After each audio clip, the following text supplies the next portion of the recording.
नमस्कार। आइए सुनते हैं अंतर्व्यथा नीचे के कपड़े।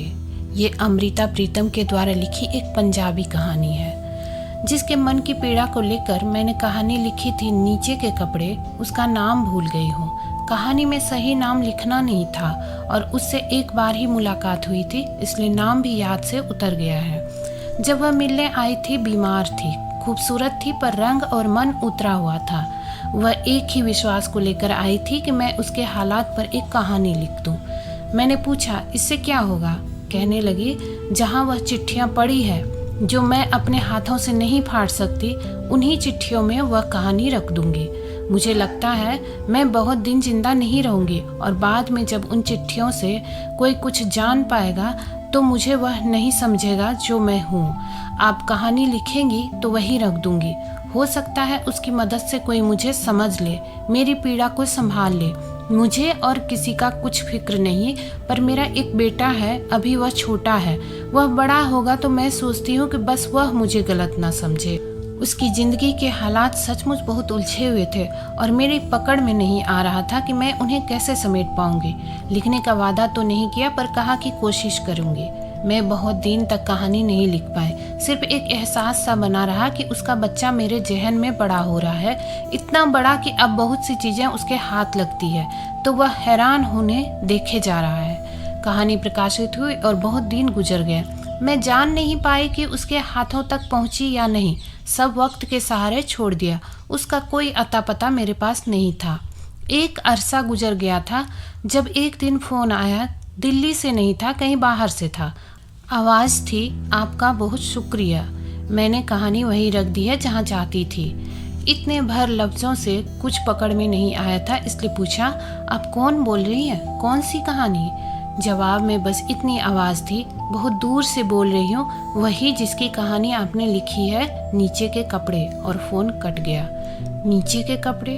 अचानक मेरे सामने कई लोग आकर खड़े हो गए हैं जिन्होंने कमर से नीचे कोई कपड़ा नहीं पहना हुआ है। पता नहीं मैंने कहाँ पढ़ा था कि खाना बदोश औरतें अपनी कमर से अपनी घघरी कभी नहीं उतारती है। मैली घघरी बदलनी होती, सिर की ओर से नई घघरी पहनकर अंदर से मैली घघरी उतार देती है। और जब किसी खाना बदोश औरत की मृत्यु हो जाती है तो उसके शरीर को स्नान कराते समय भी उसकी नीचे की घघरी सलामत रखी जाती है। कहते हैं उन्होंने अपनी कमर पर पड़ी नेफे की लकीर में अपनी मोहब्बत का राज खुदा की मखलूक से छिपा कर रखा होता है। वहाँ वे अपनी पसंद के मर्द के नाम गुदवा कर रखती हैं, जिसे खुदा की आंख के सिवा कोई नहीं देख सकता। और शायद यही रिवाज मर्दों के तहमदों के बारे में भी होता होगा। लेकिन ऐसे नाम गुदाने वाला जरूर एक बार औरतों और मर्दों की कमर की लकीर देखता होगा। उसे शायद एक पल के लिए खुदा की आंख नसीब हो जाती है, क्योंकि वह खुदा की मखलूक की गिनती में नहीं जाता। लेकिन मेरी आंखों को खुदा की आंख वाला शाप क्यों मिल गया? मैं अपने सामने ऐसी औरतें और मर्द क्यों देख रहा हूँ जिन्होंने कमर से नीचे कोई कपड़ा नहीं पहन रखा है, जिन्हें देखना सारी मखलूक के लिए गुनाह है। कल से माँ अस्पताल में है, उसके प्राण उसकी सांसों के साथ डूब और उतरा रहे हैं। ऐसा पहले भी कई बार हुआ है और 2 बार पहले भी उसे अस्पताल ले जाया गया था, पर इस बार शायद उसके मन को जीने का विश्वास नहीं बंध रहा है। अचानक उसने उंगली में से हीरे वाली अंगूठी उतारी और मुझे देकर कहा कि मैं घर जाकर उसकी लोहे वाली अलमारी के खाने में रख दूं। अस्पताल में अभी दादी भी आई थी, पापा भी, मेरा बड़ा भाई भी, लेकिन माँ ने न जाने क्यों यह काम उन्हें नहीं सौंपा। हम सब लौटने लगे थे जब माँ ने इशारे से मुझे ठहरने के लिए कहा। सब चले गए तो उसने तकिए के नीचे से एक मूसा हुआ रुमाल निकाला, जिसके कोने से 2 चाबियां बंधी हुई थी। रुमाल की कसी हुई गांठ खोलने की उसमें शक्ति नहीं थी, इसलिए मैंने वह गांठ खोली। तब एक चाबी की ओर इशारा करके उसने मुझे यह काम सौंपा था कि मैं उसकी हीरे की अंगूठी अलमारी के अंदर खाने में रख दूं। यह भी बताया कि अंदर वाले की चाबी मुझे उसी अलमारी के एक डिब्बे में पड़ी हुई मिल जाएगी। और फिर माँ ने धीरे से यह भी कहा कि मैं बम्बई वाले चाचा जी को एक खत डाल दूं दिल्ली आने के लिए, और दूसरी चाबी उसने उसी तरह रुमाल में लपेटकर अपने तकिए के नीचे रख ली। और जिस तरह तकदीरें बदल जाती है उसी तरह चाबियां भी बदल गई। घर में रोज के इस्तेमाल की माँ की एक ही अलमारी है, लेकिन फालतू सामान वाली कोठरी में लोहे की एक और भी अलमारी है जिसमें फटे पुराने कपड़े पड़े रहते हैं। पापा के ट्रांसफर के समय वह अलमारी लगभग टूट ही गई थी, पर माँ ने उसे फेंका नहीं था और साकड़ भाकड़ वाली उस अलमारी को फालतू कपड़ों के लिए रख लिया था। घर पहुंचकर जब मैं माँ की अलमारी खोलने लगा तो वह खुलती ही न थी। चाबी मेरी तकदीर की तरह बदली हुई थी। हाथ में थामी हुई हीरे की अंगूठी को कहीं संभाल कर रखना था, इसलिए मैंने सामान वाली कोठरी की अलमारी खोल ली।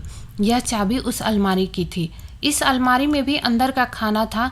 मैंने सोचा उसकी चाबी भी जरूर इसी अलमारी के किसी डिब्बे में ही मिलनी थी, और मैं फटे पुराने कपड़े की तह खोलने लगा।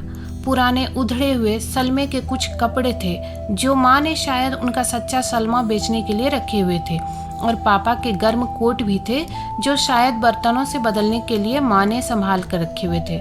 मैंने एक बार गली में बर्तन बेचने वाली औरतों से माँ को एक पुराने कोट के बदले में बर्तन खरीदते हुए देखा था, पर मैं हैरान हुआ। माँ ने वे सब टूटे हुए खिलौने भी रखे थे जिनसे मैं छुटपन में खेला करता था। देखकर एक दहशत सी आई।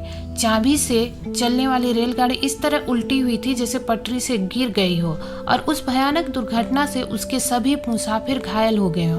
प्लास्टिक की गुड़िया जो एक आंख से कानी हो गई थी, रबड़ का हाथी जिसकी सूंड बीच में से टूट गई थी, मिट्टी का घोड़ा जिसकी अगली दोनों टांगे जैसे कट गई हो, और कुछ खिलौनों की सिर्फ टांगे और बाहें बिखरी हुई पड़ी थी जैसे उनके धड़ और सिर उड़कर कहीं दूर जा पड़े हो और अब उन्हें पहचाना भी नहीं जा सकता था। मेरे शरीर में एक कंपन सी दौड़ गई। देखा कि इन घायल खिलौनों के पास ही मिट्टी की बनी शिव जी की मूर्ति थी जो दोनों बाहों से लूंजी हुई थी, और ख्याल आया जैसे देवता भी अपाहिज होकर बैठा हुआ है। जहाँ तक याद आया लगा कि मेरा बचपन बहुत खुशी में बीता था। बड़े भाई के जन्म के 7 बरस बाद मेरा जन्म हुआ था, इसलिए मेरे बहुत लाड हुए थे। तब तक वैसे भी पापा की तरक्की हो चुकी थी, इसलिए मेरे वास्ते बहुत सारे कपड़े और बहुत सारे खिलौने खरीदे जाते थे। लेकिन पूरी यादों के लिए इन टूटे हुए खिलौनों की माँ को क्या जरूरत थी, समझ में नहीं आया। सिर्फ खिलौने ही नहीं, मेरे फटे हुए कपड़े भी तहों में लगे हुए थे। टूटे हुए बटनों वाले छोटे छोटे कुर्ते, टूटी हुई तनियों वाले झबले और फटी हुई जुराबें भी। और फिर मुझे एक रुमाल में बंधी हुई वह चाबी मिल गई जिसे मैं ढूंढ रहा था। अलमारी का अंदर वाला खाना खोला ताकि हीरे की अंगूठी उसमें रख दूं। यही वह घड़ी थी जब मैंने देखा कि उस खाने में सिर्फ नीचे पहनने वाले कपड़े पड़े हुए थे, और अचानक मेरे सामने वे लोग आकर खड़े हो गए जिनके सिर भी ढके हुए हैं, बाहें भी, ऊपर के शरीर भी, लेकिन कमर से नीचे कोई कपड़ा नहीं है। प्रलय का समय शायद ऐसा ही होता होगा, मालूम नहीं। मेरे सामने मेरी माँ खड़ी हुई है, पापा भी, बम्बई वाले चाचा भी, और कोई एक मिसेस चोपड़ा भी, और एक कोई मिस नंदा भी जिन्हें मैं जानता नहीं। और खोए हुए से होश से मैंने देखा कि उनके बीच में कहीं भी मैं भी गुच्छा सा बनकर बैठा हुआ हूँ। ना जाने यह कौन सा युग है, शायद कोई बहुत ही पुरानी सदी, जब लोग पेड़ों के पत्तों में अपने को लपेटा करते थे, और फिर पेड़ों के पत्ते कागज जैसे कब हो गए नहीं जानता। अलमारी के खाने में सिर्फ कागज पड़े हुए हैं, बहुत से कागज जिन पर हर एक के तन की व्यथा लिखी हुई है, तन के ताप जैसी, तन के पसीने जैसी, तन की गंध जैसी। ये सब खत है बम्बई वाले चाचा जी के और सब मेरी माँ के नाम। तरह तरह की गंध मेरे सिर को चढ़ रही है। किसी खत से खुशी और उदासी की मिली जुली गंध उठ रही है। लिखा है, वीनू, जो आदम और हव्वा खुदा के बहिश्त से निकाले गए थे, वह आदम मैं था और हव्वा तुम थी। किसी खत से विश्वास की गंध उठ रही है। वीनू, मैं समझता हूँ कि पत्नी के तौर पर तुम अपने पति को इनकार नहीं कर सकती, लेकिन तुम्हारा जिस्म मेरी नज़र में गंगा की तरह पवित्र, और मैं शिव जी की गंगा को जटा में धारण कर सकता हूँ। किसी खत से निराशा की गंध उठ रही है। मैं कैसा राम हूँ जो अपनी सीता को रावण से नहीं छुड़ा सकता। न जाने क्यों ईश्वर ने इस जन्म में राम और रावण को सगे भाई बना दिया। किसी खत से दिलजोई की गंध उठ रही है। वीनू, तुम मन में गुनाह का एहसास न किया करो। गुनाह तो उसने किया था जिसने मिसेस चोपड़ा जैसी औरत के लिए तुम्हारे जैसी पत्नी को विसार दिया था। और अचानक एक हैरानी की गंध मेरे सिर को चढ़ी जब एक खत पढ़ा। तुम मुझसे खुश नसीब हो वीनू, तुम अपने बेटे को बेटा कह सकती हो, लेकिन मैं अपने बेटे को कभी भी अपना बेटा नहीं कह सकूंगा। और अधिक हैरानी की गंध से मेरे सिर में एक दरार पड़ गई जब एक दूसरे खत में मैंने अपना नाम पढ़ा। लिखा था, मेरी जान वीनू, अब तुम उदास ना हुआ करो। मैं नन्हे से अक्षय की सूरत में हर वक्त तुम्हारे पास रहता हूँ। दिन में मैं तुम्हारी गोद में खेलता हूँ और रात को तुम्हारे पास सोता हूँ। मैं जिंदगी के 19 वर्ष मैं जिसे पापा कहता रहा था, अचानक उस आदमी के वास्ते यह लफ्ज मेरे होठों पर झूठा पड़ गया है। बाकी खत मैंने पूरे होश में नहीं पढ़े, लेकिन इतना जाना है कि जन्म से लेकर मैंने जो भी कपड़ा शरीर पर पहना है वह माँ ने कभी भी अपने पति की कमाई से नहीं खरीदा था। मिट्टी का खिलौना तक भी नहीं। मेरे स्कूल की और कॉलेज की फीसें भी वह घर के खर्च में से नहीं देती थी।